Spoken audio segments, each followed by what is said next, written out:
Good morning everyone, कैसे हो आप लोग। देखो आज 3-4 दिन के बाद, हो सकता है इससे ज़्यादा टाइम के बाद अपन लेक्चर ले रहे हैं। रीज़न उसके पीछे आप लोग जानते ही हो। अब देखो अपने जो वेव ऑप्टिक्स के अंदर जो पार्ट बाकी है वो है डिफ्रैक्शन और एक है पोलराइजेशन। तो उसी के बारे में आज अपन चर्चा करने वाले हैं। आज अपना जो टॉपिक है वो है डिफ्रैक्शन।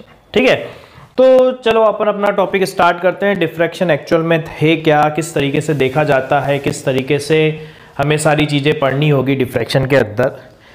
देखो एक्चुअल में जैसे मैं आपको एक सीधी सी बात बताता हूँ, है ना। सीधी सी बात इन द सेंस किस तरीके से, अगर आप लोग यहाँ पे देख सकते हो तो वो किस तरीके का है, डिफ्रैक्शन होता क्या है।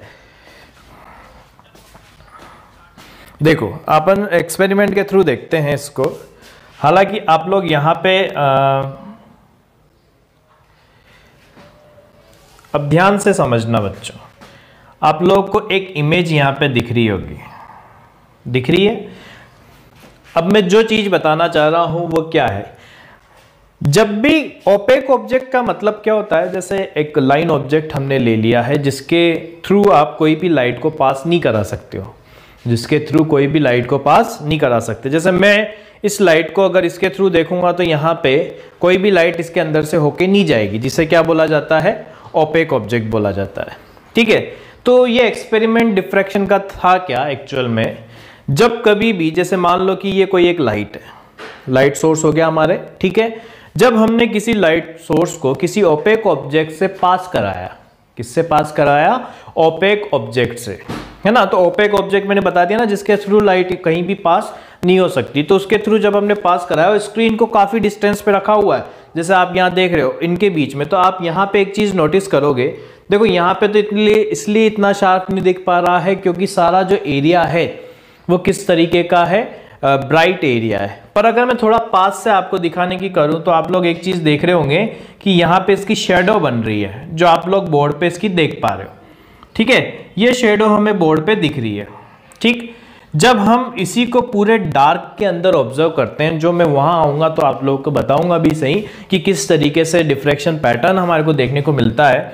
तो आप यहाँ पे देखो, आप बोर्ड पे देख पा रहे हो कि अगर मैं यहाँ पे इसको पॉइंट सोर्स को इसको बिल्कुल पैरेलल रखता हूं तो जहां इसको बनना चाहिए था, जैसे मैं कहूं कि जितनी हाइट पे ओपेक ऑब्जेक्ट था उतनी ही हाइट पे इसकी इमेज बननी चाहिए थी, पर एक्चुअल में ऐसा नहीं देखा गया। वही मैंने यहाँ पे आपको डायग्राम से बता रखा है। क्या चीज बता रखी है डायग्राम से, कि जब कभी भी किसी ओपेक ऑब्जेक्ट के सामने अगर हम किसी लाइट सोर्स को यानी पॉइंट सोर्स को रखते हैं लाइट के, तो वहां पे ऐसा होता है कि सारी की सारी जब लाइट उस ओपेक ऑब्जेक्ट के थ्रू जब पास करती, तो हमारी एक्सपेक्टेशन तो ये होती है कि वहां क्या बनना चाहिए था, डार्क रीजन बनना चाहिए था। क्या बनना चाहिए था, डार्क रीजन बनना चाहिए था। पर वहां पे डार्क रीजन नहीं बन के वो डार्क रीजन थोड़ा सा लोअर साइड पे बनता है। क्या बनता है, लोअर साइड पे बनता है। और वो लोअर साइड पे बनने की वजह से मतलब ये जो ओपेक ऑब्जेक्ट है उसकी इमेज यहां बन रही, जबकि बननी कहां चाहिए थी, बिल्कुल इसके सीध में। क्योंकि जब आप किसी लाइट सोर्स को उसके थ्रू पास करा रहे हो तो वो लाइट को जाने नहीं देना चाहिए था। इसका मतलब ये ओपेक ऑब्जेक्ट है तो इसकी इमेज यहीं बननी चाहिए थी ना। पर क्या हुआ, इमेज थोड़ी नीचे की तरफ बनी। अच्छा चलो, ये तो बनी, बहुत बढ़िया है। फिर बनने के बाद हुआ क्या, यहां तो बन गई, जो लाइट सीधी जानी चाहिए थी वो तो बिल्कुल यहां पे चली गई। ठीक है, तो यहां पे तो हमारे को बिल्कुल रोशनी दिखाई दी। यहां पे हमारे को क्या दिखाई दिया, डार्क शेडो, जो भी इसकी बन रही थी शेडो रीजन। यहां पे हमें क्या दिखा, डार्क शेडो रीजन। अच्छा, ये जो बीच वाला पार्ट था, ये वाला जो बीच वाला पार्ट था, इसके अंदर जब हमने देखा तो यहां पे फ्रिंजेस नजर आई। क्या नजर आई, फ्रिंजेस। मतलब जब यहां से लाइट पास हुई तो यहां से लाइट के पास होने की वजह से क्या हुआ कि इतने से रीजन के अंदर, यानी जब लाइट किसी इस ऑब्जेक्ट ओपेक ऑब्जेक्ट से पास हुई तो उसकी एजेस से क्या हो गई, बेंडिंग हो गई।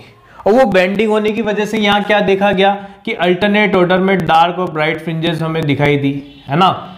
मतलब कुछ इस तरीके से, मैं इसको अभी आपको जूम करके भी बताऊंगा कि किस तरीके की बनी। ये ऐसे हमारे को फ्रिंजेस नजर आई। ये प्लेट्स जो अपन ने देखा था ना वहां पे इंटरफेरेंस के अंदर, वैसे ही प्लेट्स यहाँ पे नजर आने लगी। ये हमारी डार्क, फिर ब्राइट, ये डार्क, और ये भी डार्क हो गई। ये अल्टरनेट ऑर्डर पे जो हमने वहाँ देखा था वही कि यहाँ पे सेंटर हो गई, ये सारी चीज़ आ गई। ठीक है, तो ये रीज़न होना ही क्या कहलाता है? डिफ्रैक्शन। अब आप कहोगे कि सर ये हुआ क्या एक्चुअल में? तो डिफ्रैक्शन को अपन ऐसे कह सकते हैं बच्चों कि जब कभी भी लाइट की बेंडिंग हो जाती है किससे, किसी स्मॉल अपर्चर से जब आप पास कराते हो तो वहां एजेस से उस लाइट की क्या हो जाती है? बेंडिंग। उसे ही हम क्या बोलते हैं? डिफ्रैक्शन। यानी लाइट का एजेस के थ्रू बैंड हो जाना, वही हमारा क्या कहलाता है? डिफ्रैक्शन। तो इसी एरिया के अंदर हमारे को अल्टरनेट ऑर्डर के अंदर क्या मिला? इस एरिया में alternate bright and dark fringes यहां पे मिली। क्या मिली? अल्टरनेट ऑर्डर में क्या मिली? Dark and bright fringes. ठीक है, तो ये था इल्यूमिनेटेड रीजन जहां पे बिल्कुल व्हाइट नजर आया। ये था डार्क शेडो रीजन जिसमें ओपेक ऑब्जेक्ट की क्या बनी? इमेज बनी। और ये वो रीजन था जहां पे अल्टरनेट ऑर्डर के अंदर हमारे को क्या मिले? ब्राइट और डार्क फ्रिंजेस मिली, है ना। अब यहां पे क्या बन रहा था? ये देखो, ये रीजन मैंने ज्यादा बना रखा है, तो ये तो वही कि यहाँ पे बिल्कुल एक स्पॉट टाइप का बनता है जिसे अपन बोलते हैं सेंट्रल मैक्सिमा। फिर उसके बाद हमारे को क्या मिली? Dark fringe. फिर उसके बाद वापस ब्राइट और फिर उसके बाद डार्क। यानी कंटिन्यूसली जो हमारे को किसके अंदर मिलता था? डबल स्लिट एक्सपेरिमेंट के अंदर, वही चीज हमारे को यहाँ पे देखने को मिली। ठीक है, अब ये तो एक ऑब्जर्वेशन हो गया। मान लो जब इसके अंदर हम जो अपन वहां पे करेंगे उसी को मैं बताता हूं। ये तो फर्स्ट ऑब्जर्वेशन मान लो। अब अगर मैं आपसे कहूं कि दूसरा, कि अगर हमने कुछ ऐसे किया होता, जैसे मैं आपको इसका 3D डायग्राम बनाने की कोशिश करूं, तो क्या है कि मान लो कि मैंने एक ब्लैक पेपर लिया। क्या लिया? Black pepper. ठीक है, इस ब्लैक पेपर के अंदर मैंने बिल्कुल सामने रख दिया क्या? Point source of light. क्या रखा मैंने? पॉइंट सोर्स ऑफ लाइट यहां पे रख दिया है। ठीक है, और इसके जस्ट सामने मैंने एक स्मॉल सा गैप यहां बना रखा है। क्या बना रखा है? छोटा सा होल कर दिया। और वो होल भी मैं तुम्हारे सामने जब वहां पे करके बताऊंगा तो मैं खुद देखना, मैं वहां पे एक पिन टाइप का होल करके बताऊंगा, है ना। और हमने यहां से डिस्टेंस पे क्या रख दी? स्क्रीन। यहां क्या रख दी है हमने? स्क्रीन। यह आ चुकी है स्क्रीन। ठीक है, तो ये जब स्क्रीन से ये जब लाइट यहां पे गई, ठीक, और यहां से पास होने के बाद जब हमने देखा तो यहां से कुछ ऐसा बनना स्टार्ट हुआ कि बिल्कुल सेंटर वाला जो पार्ट था, कौन सा? ये वाला, यहां पे एक बड़ा सा स्पॉट बना और फिर ऐसे रिंग्स बनना स्टार्ट हुई जिनकी थिकनेस बराबर थी, कुछ इस तरीके की।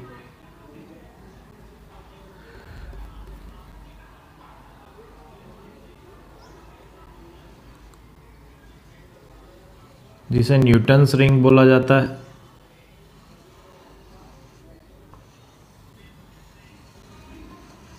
सबकी थिकनेस बराबर है, बस सामने वाला जो है ये स्पॉट बनता है, ये बीच में ये नहीं होगा। ठीक है, और अगर हम इसका 2D डायग्राम बनाएं तो 2D डायग्राम में ऐसा होता है कि जब कभी भी हम लाइट को कहाँ से पास कराते हैं, ये देखो, इसी को मैंने क्या कर रखा है? माइक्रोस्कोप से देखा। माइक्रोस्कोप, तो माइक्रोस्कोप से अगर हम देखते हैं तो हमने देखा कि जब हमने पॉइंट सोर्स ऑफ लाइट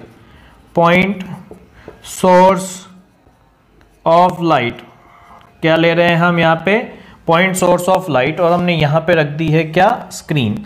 तो जब हम लाइट को यहाँ से पास कराते हैं तो ये एजेस से उस लाइट की क्या हो जाती है? बेंडिंग हो जाती है। और बेंडिंग होने की वजह से क्या मिलता है हमारे को? देखो सामने की तरफ बिल्कुल जब आप देखोगे तो यहाँ मुझे क्या देखने को मिला?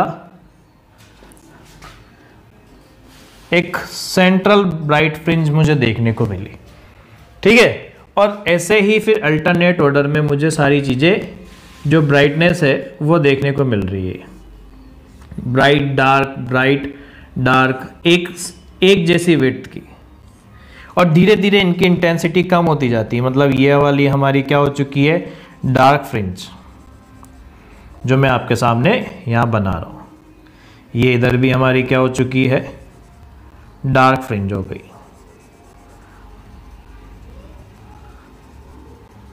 फिर इधर की तरफ क्या हो गया, फिर ब्राइट फ्रिंज आई, फिर उसके बाद वापस से क्या आ गई, डार्क फ्रिंज आ गई। ठीक, पर धीरे धीरे ये जो डार्कनेस है वो कम होती जाती है, क्योंकि ये जो पैटर्न है वो इल्यूमिनेटेड रीजन में आने लगता है, तो ये धीरे धीरे क्या होता है, पैटर्न डिसअपीयर होने लगता है और इनकी इंटेंसिटी क्या हो जाती, कम हो जाती है। ठीक, इसे नाम दिया गया सेंट्रल मैक्सिमा। क्या नाम दिया गया, सेंट्रल मैक्सिमा। यह हमारी क्या थी, फर्स्ट डार्क फ्रिंज। ठीक है, और ये भी हमारी क्या हो गई, फर्स्ट डार्क फ्रिंज। आप जानते ही हो कि वहां पे जो पैटर्न नीचे आएगा वही पैटर्न ऊपर भी आएगा। फिर ये हमारी क्या आई, फर्स्ट ब्राइट फ्रिंज। और ऐसे ही अल्टरनेट ऑर्डर के अंदर हमारे को क्या मिलना स्टार्ट हुआ, पैटर्न मिलना स्टार्ट हुआ। इसे ही हम क्या बोलते हैं, डिफ्रैक्शन। यानी जब कभी भी किसी भी लाइट को किसी ऑब्स्टेकल से पास कराया जाता है तो एजेस से उसकी क्या हो जाती है, बेंडिंग हो जाती है। एजेस से क्या हो जाती है, उसकी बेंडिंग। और एजेस से बेंडिंग होने की वजह से क्या हो जाता है, वहां पे हमारे को इंटरफेरेंस पैटर्न मिलता है। वो इंटरफेरेंस पैटर्न क्या होता है, धीरे धीरे कोलैप्स होता जाता है जैसे जैसे हम आगे बढ़ते जाते हैं। बीच वाला स्पॉट जो होता है वो बहुत ज़्यादा ब्राइट होता है और उसकी विड्थ ज़्यादा होती है, और सबकी बाकी धीरे धीरे विड्थ क्या होती है, कम होती जाती है। और ये जो बनते हैं वो होते हैं कंसंट्रिक सर्किल्स। कंसंट्रिक सर्किल्स है ना, मतलब लाइट यहाँ गई, उसने एजेस से उसकी बेंडिंग करवाई, और ऐसे यहाँ पे जब जाएगी तो वहाँ पे कंसंट्रिक सर्किल देखने को मिलते हैं। ये हमारा क्या हो गया। अच्छा, बाकी सबकी जो विड्थ होती है वो बराबर होती है और धीरे धीरे इनकी इंटेंसिटी कम होती जाती है। तो अपन डिफ्रैक्शन की अगर डेफिनेशन देखने को कहें तो डिफ्रैक्शन क्या होता है, डिफ्रैक्शन हुआ क्या, डिफ्रैक्शन होता है the phenomena of bending of light through the edges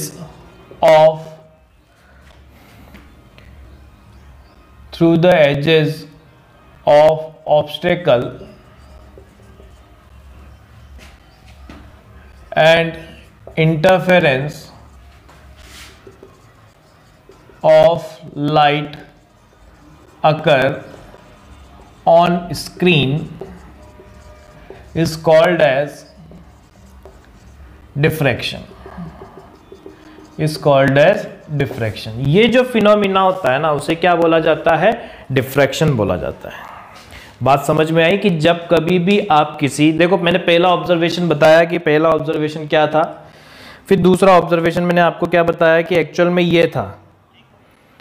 actual में क्या था कि ये ब्राइट, जब हम गैप से पास कराते हैं तो गैप से पास कराने के बाद हमारे को सामने क्या बनते हुए दिखाई देते हैं, एक कंसंट्रिक सर्कल्स बनते हुए नजर आते हैं। क्या नजर आते हैं, कंसंट्रिक सर्कल्स। वो जो कंसंट्रिक सर्किल होते हैं उसके अंदर जो बीच वाला सर्किल होता है वो सबसे ज़्यादा ब्राइट होता है और अल्टरनेट ऑर्डर में हमारे को इंटरफेरेंस पैटर्न मिलता है। तो डिफ्रैक्शन की डेफिनेशन अपन ऐसे भी कह सकते हैं कि एक ऐसा फिनोमिना जो लाइट के एजेस की वजह से, बेंड होने की वजह से जो पैटर्न हमारे को मिलते हैं इंटरफेरेंस के, उसे ही अपन क्या बोलते हैं, डिफ्रैक्शन। अब आप कहोगे कि सर जनरली ये तो चीज़ हमारे को देखने को नहीं मिलती है, तो उसका पीछे कारण है। एक्चुअल में क्या है, diffraction is not easily seen as wavelength of light, क्योंकि देखो क्या होता है, as wavelength of light is very small, जो लाइट की वेवलेंथ होती है ना वो बहुत स्मॉल होती है, and it is very difficult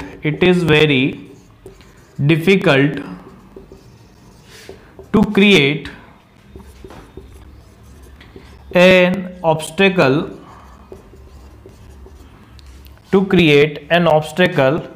of this size। इस साइज का जो ऑब्स्टेकल है वो क्रिएट कर पाना बहुत ही मुश्किल होता है, इसलिए जनरली हमारे को डिफ्रैक्शन देखने को नहीं मिलता। तो फिर क्या होता है, but we can see this on sound wave और radio wave due to large wavelength, ज़्यादा वेवलेंथ होने की वजह से आप वहाँ पे इसको इजीली देख सकते हैं। ठीक है, तो यहाँ तक मेरे ख्याल से आप सभी को ये चीज़ क्लियर हो गई होगी कि डिफ्रैक्शन एक्चुअल में होता क्या है। डिफ्रैक्शन के अंदर मैंने आप लोगों को बताया कि एक्चुअल में एक्सपेरिमेंट था क्या, कि जब कभी भी पॉइंट ऑब्जेक्ट को किसी ओपेक ऑब्जेक्ट के सामने, ओपेक ऑब्जेक्ट क्या बोला, जिसके थ्रू कोई भी लाइट पास नहीं कर सकती है ना, तो उसके सामने रखते हैं तो क्या होता है, हमने ये चीज़ देखी, जब हम इसको देखते हैं ढंग से तो वो ओपेक ऑब्जेक्ट की जो इमेज होती है वो सामने नहीं बन के थोड़ा नीचे बनती है, जिससे हमने बोल दिया डार्क शेडो रीजन, जिसकी यहाँ पे आप उसकी परछाई भी बोल सकते हो। कुछ लाइट बिल्कुल सीधी चली जाती है तो यहाँ पे बिल्कुल ब्राइटनेस नजर आती है, पर ये जो रीजन होता है यहाँ पे हमारे को इंटरफेरेंस पैटर्न देखने को मिलता है, जहाँ पे अल्टरनेट ऑर्डर में ब्राइट और डार्क फ्रिंजेस मिलती है। क्या मिलती है, अल्टरनेट ऑर्डर में ब्राइट और डार्क फ्रिंजेस मिलती है। ठीक है, इस फिनोमिना को क्या बोलते हैं, डिफ्रैक्शन। अब हुआ क्या कि यहाँ ये जो कॉर्नर्स थे, इससे जब लाइट पास करती है तो उसकी क्या हो जाती है, बैंडिंग हो जाती है एजेस से, जिसकी वजह से वहां पे क्या होता है कि नई वेव्स का फॉर्मेशन हो जाता है, या आप ऐसे कह सकते हो नए पार्टिकल्स का फॉर्मेशन होने की वजह से वो एक दूसरे के साथ इंटरफेरेंस करते हैं, जिसकी वजह से जहां पे जैसा पार्ट डिफरेंस आ रहा होता है, कंस्ट्रक्टिव और डिस्ट्रक्टिव इंटरफेरेंस हमारे को देखने को मिलता है और ये सारी चीजें नजर आती है। ठीक, फिर दूसरा हमने देखा कि चलो ये तो आपने ओपेक ऑब्जेक्ट के लिए बताया, अगर मैंने एक पेपर लिया, ब्लैक पेपर ले रहा हूं जिसके थ्रू बिल्कुल भी लाइट पास नहीं कर सकती, अगर मैंने उसमें एक पॉइंट साइज का होल किया और जो पॉइंट सोर्स है उसको बिल्कुल पास में रखा, क्यों पास में रखते हैं, ताकि सारी की सारी जो लाइट है वो इसके थ्रू पास होके चली जाए। तो जब पास होके चली जाएगी तो हम स्क्रीन पे देखते हैं तो स्क्रीन पे एक बिल्कुल बिल्कुल ब्राइट स्पॉट बनता है सामने, और फिर हमारे को कंसंट्रिक सर्कल्स नजर आते हैं, और वो कंसंट्रिक सर्कल्स जो होते हैं उसमें ब्राइट और डार्क फ्रिंजेस की अल्टरनेट ऑर्डर हमारे को देखने को मिलते हैं, है ना। ये सारा जो फिनोमिना होता है वो क्या कहलाता है, डिफ्रैक्शन। मतलब क्या हुआ कि यहाँ एजेस से बेंडिंग होने की वजह से हमारे को इंटरफेरेंस पैटर्न देखने को मिला, और उसके अंदर सेंट्रल ब्राइट फ्रिंज आप देख रहे हो मैंने ज्यादा मोटी बनाई हुई है और बाकी सब सेम ऑर्डर की बनाई हुई है। तो पहले सेंट्रल के बाद फर्स्ट डार्क मिलती है, फिर उसके बाद फर्स्ट ब्राइट, ऐसे अल्टरनेट ऑर्डर में हमारे को फ्रिंजेस देखने को मिलती है। इसी फिनोमिना को क्या बोलते हैं, डिफ्रैक्शन। अब मैंने इसमें क्या चीज बताई है, एक्चुअल में डिफ्रैक्शन को लाइट के लिए देख पाना बहुत मुश्किल होता है, कारण क्योंकि हम ऐसा ऑब्स्टेकल तैयार कर सकें जो लाइट की वेवलेंथ के ऑर्डर का हो, वो हमारे लिए पॉसिबल नहीं होता, तब जाके हम शार्प चीजें देख पाएंगे। अदरवाइज आप अगर वैसे कोई कहेगा ना कि यहाँ पे कोई शार्प बाउंड्री होती है क्या, नहीं, धीरे धीरे ये पैटर्न अपने आप कोलैप्स होने लगता है और यहाँ पे अपने आप इल्यूमिनेटेड रीजन आ जाता है और यहाँ पे डार्क रीजन आ जाता है। मतलब कोई शार्प बाउंड्री नहीं होती इनके बीच में, है ना। ऐसा नहीं होगा कि यहाँ से बिल्कुल फिक्स पैटर्न के बाद ये सब देखने को मिल रहा होगा, धीरे धीरे इंटेंसिटी रिड्यूस होती हुई चली जाती है ना। और सबसे ज्यादा जो इंटेंस होता है ये सेंटर वाला होता है, फिर धीरे धीरे सबकी इंटेंसिटी रिड्यूस होती जाती है। मतलब अगर मैं आपसे कहूं कि ये ब्लैक वाला जितना ज्यादा डार्क था, सेकंड वाला क्या होगा, उससे कम होगा, डार्कनेस जो होगी उतनी कम होगी। धीरे धीरे आप आगे बढ़ते जाओगे तो इनकी जो इंटेंसिटी है वो कम होती जाएगी, यानी ये ब्राइट वाला भी जितना ब्राइट था अगला वाला उतना ब्राइट नहीं होगा। उसका इंटेंसिटी का रिलेशन भी हमने देखा, जो एक्सपेरिमेंट से कितना मिला वो अपन इसके अंदर देखेंगे, ठीक है। तो अगर आपसे कहे कि सर अगर हमें अच्छे से देखना है डिफ्रैक्शन तो क्या करना चाहिए, तो ये डिफ्रैक्शन को अगर आप अच्छे से देखना चाहते हो तो एक सीधी सी बात है, क्या करना पड़ेगा आपको, डिफ्रैक्शन को इजीली देखने के लिए आपको जो लाइट की वेवलेंथ आप ले रहे हो उसी ऑर्डर का क्या बनाना पड़ेगा, ऑब्स्टेकल, है ना। जैसे हमारे जो लाइट देख क्यों होता है, क्योंकि हमें पता है फ्रिंज विड्थ जो होती है वो lambda D upon small D होती है, या एंगुलर विड्थ की बात करूं तो लैम्डा बाई डी, जो मैंने इंटरफेरेंस में बताया था। अब लैम्डा होता है एंगस्ट्रॉम का, है ना। चलो एंगस्ट्रॉम को अगर अपन 5000 एंगस्ट्रॉम भी देखें तो 10⁻⁻7 के ऑर्डर का तो आएगा वो। मीटर में अगर हम देखें 5000 होता है ना, तो 3 वो जो 3 जीरो है वो उससे कैंसिल हो जाएगा, तो 10⁻⁻7 तो आया।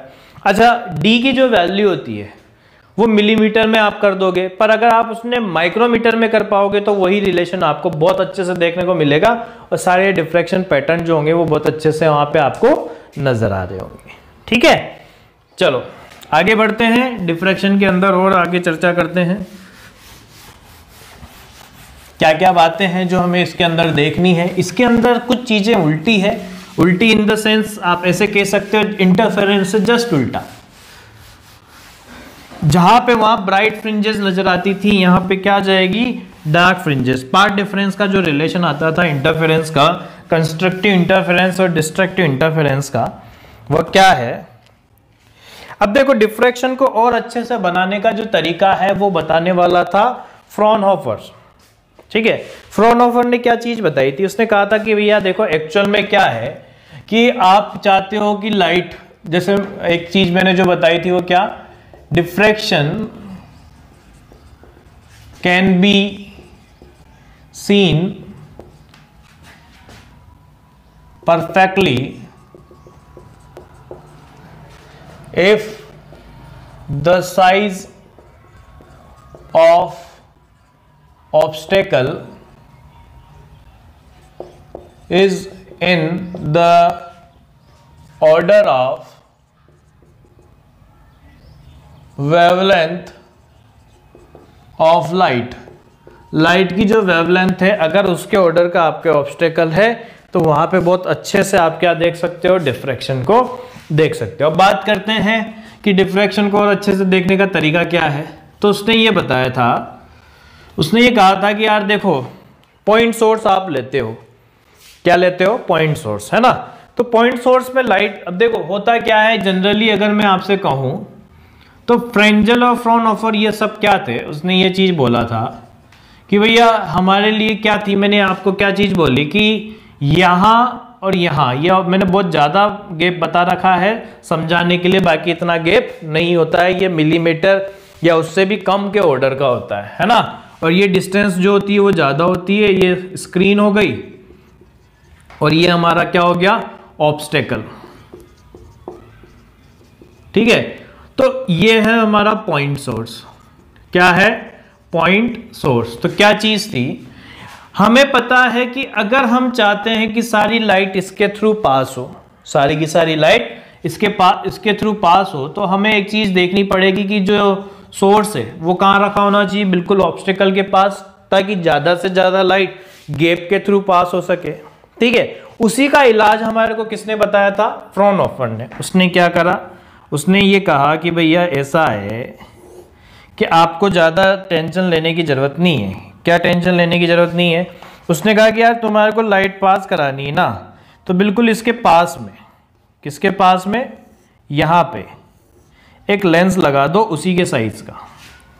किसके साइज़ का लेंस लगा दो, जो गैप है उसी के साइज़ का। और यहाँ पे जो पॉइंट सोर्स है ना उसको रख दो इसके फोकस पे। किसको रख दो, पॉइंट सोर्स को कहां पे रख दो, इसके फोकस पे। तो क्या होगा, हमारे को एक चीज हमने पढ़ी हुई है कि कोई भी कॉन्वेक्स लेंस जो होता है, अगर उसके फोकस पे आपने किसी भी लाइट सोर्स को रखा तो क्या होगा, वहां से पास होने वाली जो लाइट रे है आफ्टर रिफ्रैक्शन क्या हो जाएगी, पैरेलल हो जाएगी, किसके, जो प्रिंसिपल एक्सिस है उसके। ठीक, दूसरा अब क्या था, हमने ये करा था कि स्क्रीन को हम डिस्टेंस पे रखते हैं, किस पे रखते हैं, स्क्रीन को डिस्टेंस पे रखते हैं, जिसकी वजह से हमारे को जो पैटर्न मिलते हैं वो शार्प नहीं मिलते हैं। तो शार्प पैटर्न नहीं मिलने का भी उसने इलाज करा, उसने कहा कि भैया यहाँ भी लगा दो एक और लेंस। क्यों, और ये वाला लेंस थोड़ी साइज में बड़ा रखना, क्यों, क्योंकि यहाँ से अब लाइट की बेंडिंग होना स्टार्ट होगी। तो लाइट की बेंडिंग होना स्टार्ट होगी, तो जब लाइट इसके थ्रू पास होगी तो आपको अगर शार्प इंटरफेरेंस रीजन देखना है तो आप इसके थ्रू देख पाओगे, क्योंकि जहां पे लाइट का इंटरफेरेंस हो रहा होगा वो सारा का सारा ये क्या कर देगा, स्क्रीन पे कन्वर्ट कर देगा। ठीक है, तो इस टाइप से दो इंटरफेरेंस हमारे को देखने को मिले। ये भी हमारा कौन सा हो गया, कॉन्वेक्स, और ये भी कौन सा हो गया, कॉन्वेक्स। फिर उसने कहा कि आपको कितनी ही डिस्टेंस पे रखना हो, स्क्रीन को रख दो, शार्प पैटर्न आप इजीली देख सकते हो। तो यहां पे क्या चीज देखी थी, फ्रेंजल्स के अकॉर्डिंग, फ्रेंजल्स डिफ्रैक्शन। क्या था Fresnel's diffraction, the point source of light must be placed very close to the point source of light must be placed very close to the obstacle। ठीक है, पहला तो क्या होना चाहिए कि पॉइंट सोर्स जो है वो क्या होना चाहिए, ऑब्स्टेकल के बिल्कुल पास में रखा होना चाहिए, so that all the light can be passed through the obstacle, and bending of light occur, वहां पे बेंडिंग ऑफ लाइट वहां पे पॉसिबल हो सके। ठीक है, फिर दूसरा, the screen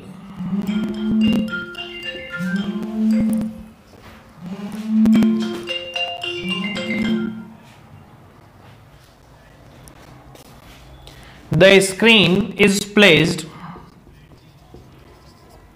near to the obstacle। Screen को भी क्या होना चाहिए, नियर टू द ऑब्स्टेकल रखना चाहिए, ताकि हम वहां पे पैटर्न को इजीली देख सकें, है ना। पर अब यहां पे क्या था, फ्रॉनहोफर का क्या है, फ्रॉनहोफर्स, उसने क्या सॉल्यूशन निकाला, we can put a converging lens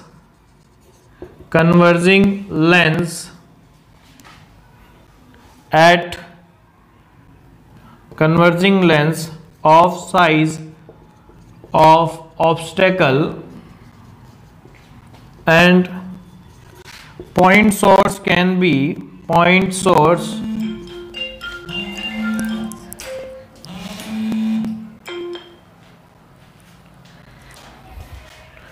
source can be placed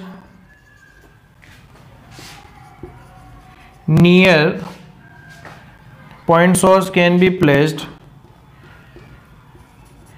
at the focus, so that we can put a converging lens of size of obstacle, and point source can be placed at the focus, so that all the light passing through it become parallel to lens and bending occur। दूसरा, after the obstacle we can put a lens so that all the bending light incident and it make sharp pattern on screen। And it is of large size. तो देखो उसने इसका solution निकाल दिया कि भैया ऐसा है कि यहाँ पे अगर आप पैटर्न को अच्छे से देखना चाहते हो तो यहाँ पे दो लेंसेज का आप यूज करो, और दो लेंसेज के अंदर क्या करो, एक लेंस तो आपको इस ऑब्स्टेकल के पहले लगाना है और एक लेंस को ऑब्स्टेकल के बाद लगाना है। ठीक है। अच्छा, ऐसा देखा गया, जो मैं आप लोगों को बताना भी चाहता हूँ, मैंने आप लोगों को जो बताया था वो क्या था, जब अपन एंगुलर विड्थ और उसके बीच में ग्राफ बनाते हैं तो मैंने आप लोगों को एक चीज बताई थी कि जैसे ही बीच में क्या बनता है, सेंट्रल मैक्सिमा, फिर क्या बनता है, मिनिमा बनता है, फिर वापस से क्या होता है, मैक्सिमा। पर इसके अंदर अब इंटेंसिटी क्या होती जाती है, रिड्यूस होती जाती है। ये ऐसे, ये ब्राइट की इंटेंसिटी हो चुकी है और फिर ये डार्क की, और धीरे धीरे ये कोलैप्स होता चला जाता है। ठीक है। ये वाली lambda by D angular width के बीच में ग्राफ बना रहे हैं अपन, एंगुलर विड्थ थीटा जो मैंने बताया था लैम्डा अपॉन डी वाला, है ना, और ये इंटेंसिटी का ग्राफ है आई का।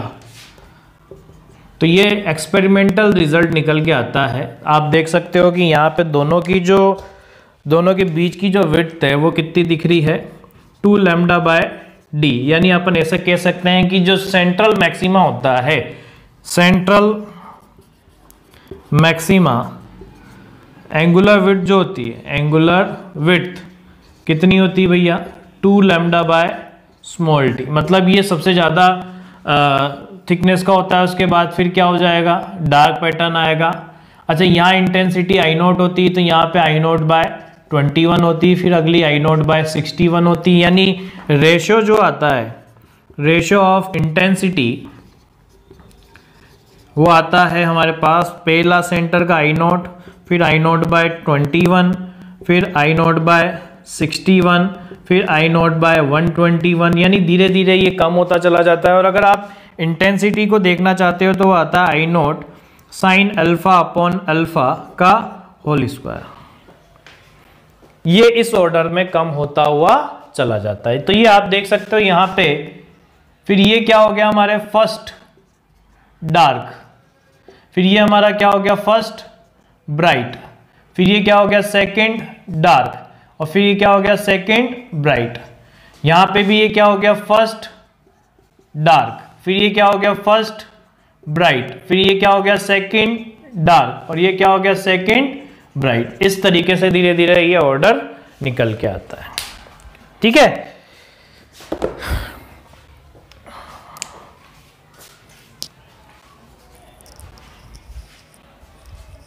यहां तक मेरे ख्याल से सभी बच्चों को क्लियर होगा। आप लोग यहां पे नोट कर सकते हो।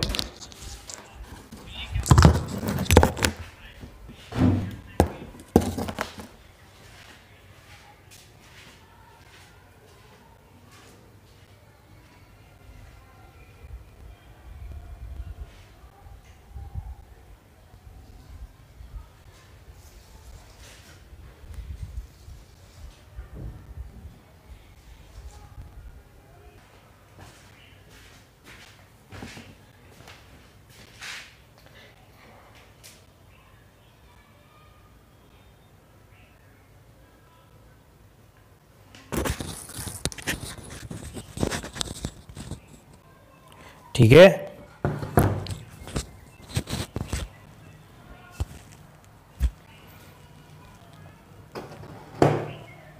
तो यहां तक होपफुली आप सभी को क्लियर हो गया होगा। चलो अब अपन आगे बढ़ते हैं।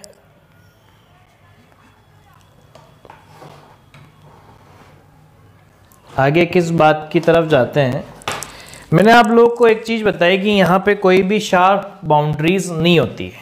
शार्प बाउंड्रीज नहीं होने का मतलब, अच्छा इसमें डिफ्रैक्शन पैटर्न के अंदर होता क्या है वो भी अपन देख लेते हैं।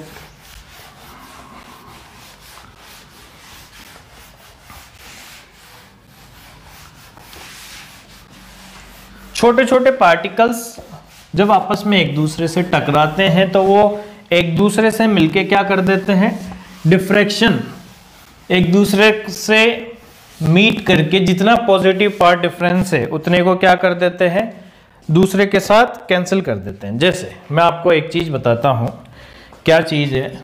मान लो कि ये हमारा पॉइंट सोर्स हो गया, ये हमारा ऑब्स्टेकल हो गया और ये हमारी स्क्रीन हो गई, ठीक है ना। ये पॉइंट सोर्स हो गया, ये ऑब्स्टेकल हो गया और ये क्या हो गई, स्क्रीन हो गई, ठीक। यहां से ये गैप और ये दूसरा गैप, यहां से लाइट पास हुई और ये इधर की तरफ गई, ठीक। मान लो कि इस गैप के बीच का जो वैल्यू है, यानी ये डी, स्मॉल डी की जो वैल्यू है, अगर अपन बात करें तो ये डी की वैल्यू है लेट से लैम्डा। किसकी वैल्यू, डी की वैल्यू क्या है, लैम्डा। तो जब डी की वैल्यू अगर लैम्डा है तो अगर हम यहां पे देखेंगे, देखो पाथ डिफरेंस अगर अपने को निकालना होता है तो जैसे मैंने आपको बताया था ना कि वहां पे किस तरीके से देखा था। अगर मैं इसी के अंदर ये चीज बताने की कोशिश करूं तो क्या होगा, देखो मान लो कि इंटरफेरेंस यहां पे आ रहा है, तो आप लोगों को चीजें अच्छे से क्लियर हो जाएगी।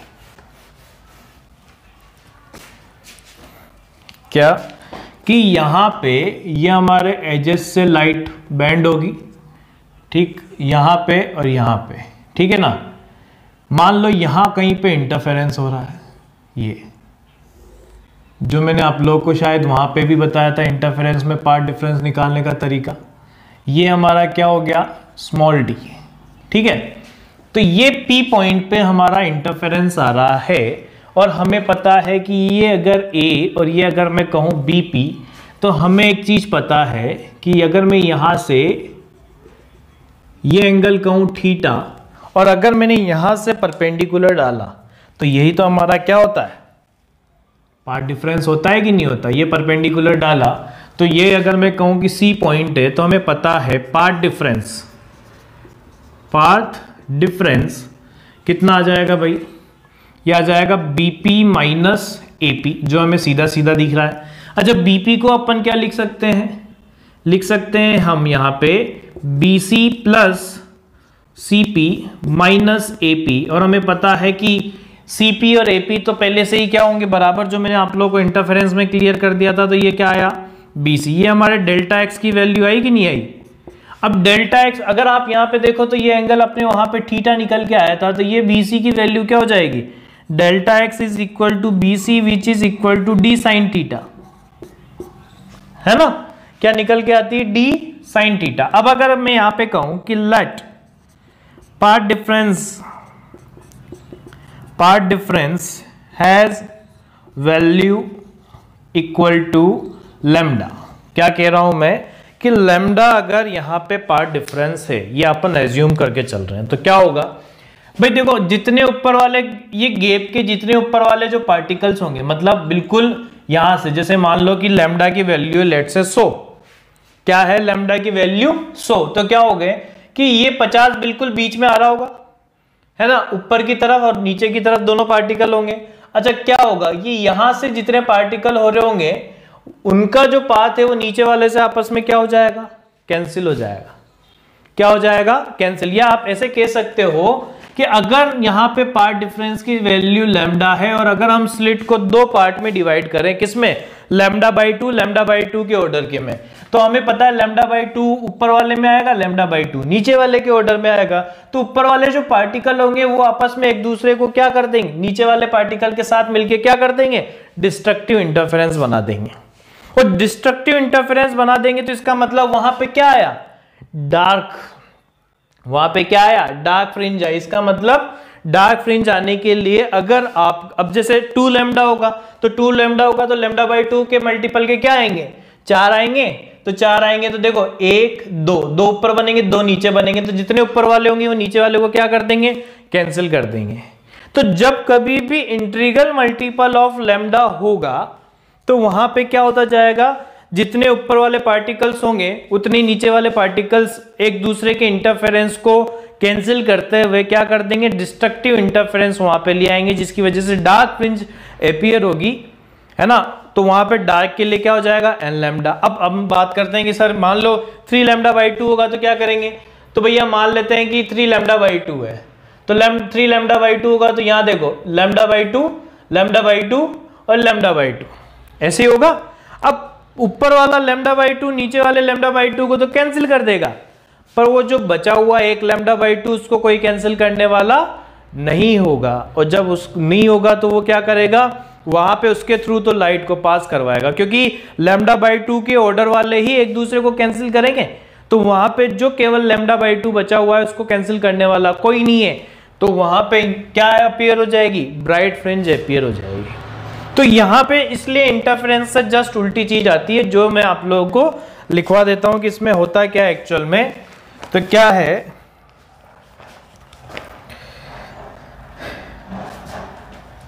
then the width of obstacle can be divided into two equal parts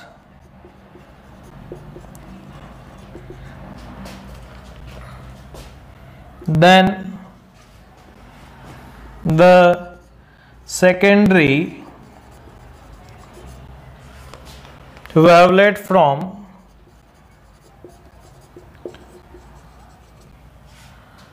corresponding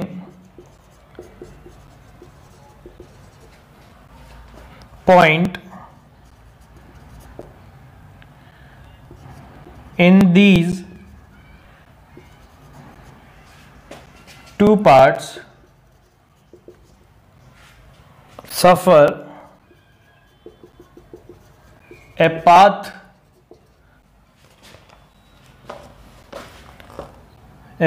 difference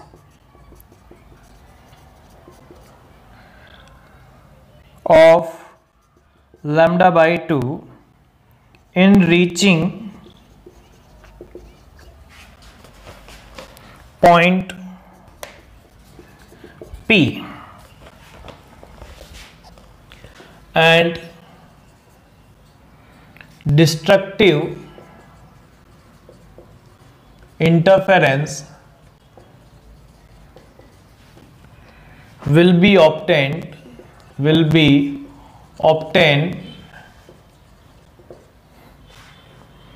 at point P, and first minima will be formed. And the effect of upper lambda by 2 will be cancel out by effect of lower lambda by 2। अब देखो जो चीज मैंने 3 lambda by 2 के साथ बताई, तो क्या होगा, let part difference of is 3 lambda by 2, part difference जो है वो क्या है, 3 lambda by 2, then the width of slit can be divided in 3 equal parts. The secondary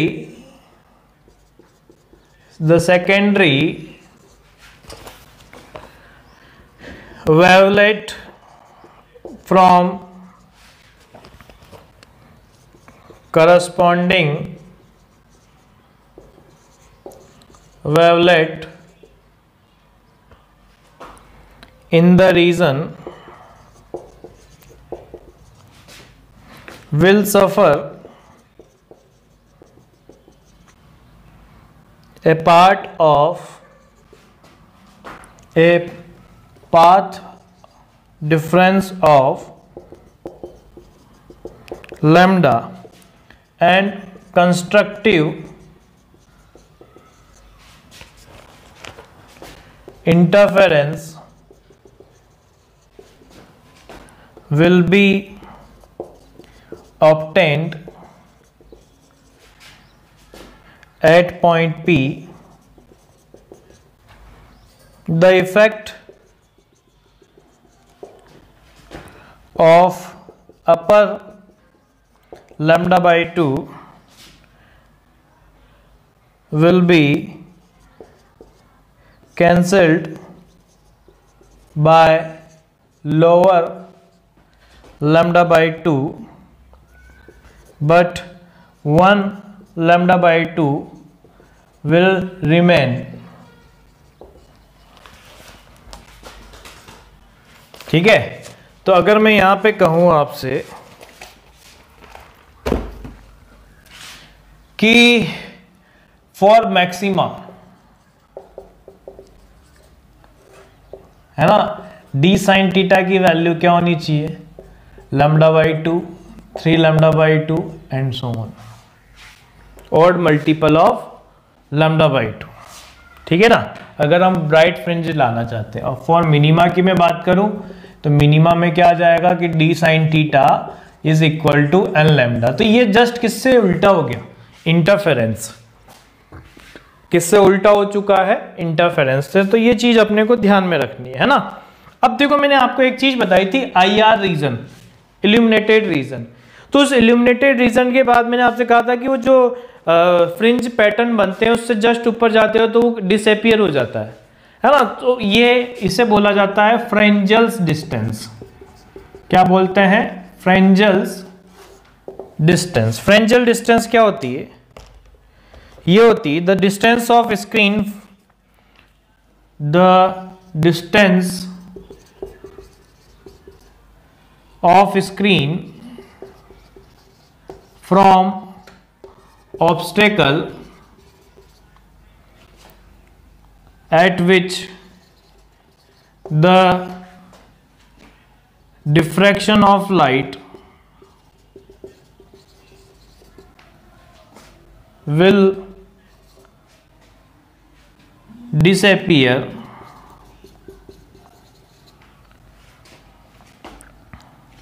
and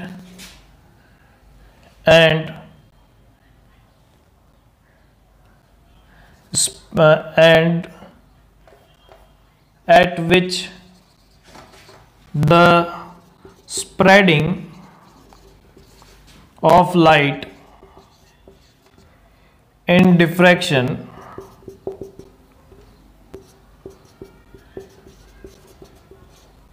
pattern become equal to width of fringe, यानी width of slit लिखना चाहिए। यानी अपन ऐसे कह सकते हैं कि अगर बीटा जो है lambda D by small D होता है ना, अगर वो डी के इक्वल हो जाएगा, यानी जो गैप, धीरे धीरे हम क्या करते हैं कि गैप को बढ़ाते जा रहे हैं, गैप को बढ़ाते जाएंगे, जो पैटर्न है वो भी बढ़ता जाएगा। बढ़ता जाते जाते एक टाइम ऐसा आता है कि सारी की सारी लाइट पास हो जाएगी, फिर कोई भी बैंडिंग नहीं हो रही होगी। तो कब तक बढ़ा सकते हो, मैक्सिमम डिस्टेंस डी तक। तो यहां से फ्रेंजल डिस्टेंस क्या निकल के आती है, D square is equal to lambda D. तो ये डी एफ की वैल्यू आती है under root of lambda D, जहां पे ये क्या होता है स्लिट विड्थ, और ये क्या होती है स्क्रीन डिस्टेंस, कि स्क्रीन को कितनी डिस्टेंस पे रखना चाहिए। ठीक है, तो ये है डिफ्रैक्शन के बारे में। अब अपन नेक्स्ट लेक्चर के अंदर देखेंगे कि इसमें रिजॉल्विंग पावर का क्या रोल होता है। मैं इसका इंट्रोडक्शन भी आप लोगों को दे दूंगा।